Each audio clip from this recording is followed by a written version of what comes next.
Many women ask, what can I do to support my bones?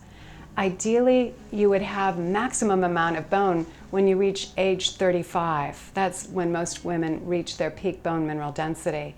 So the best time to begin to support bone health is when you're a child and a teenager, by eating well and exercising.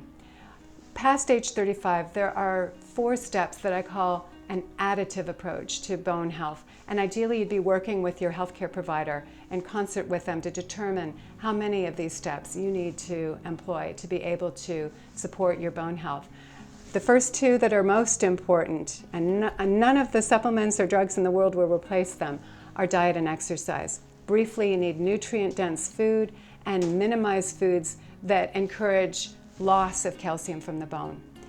With exercise, we have to exercise. We have to have muscle contraction against the bone to tell the bone to take up mineral in the bone.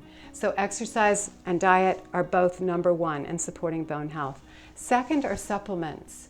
Calcium alone, though, can't build strong bones. The analogy I give is taking calcium alone and expecting it to build strong bone is like going to a symphony concert, the curtain goes up and there's one clarinet player sitting on stage.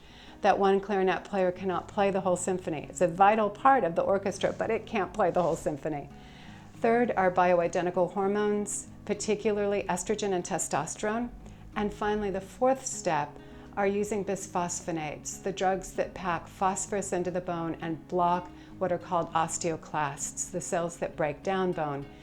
People, though, can't jump to step 4 and be excused from steps 1, 2, and 3.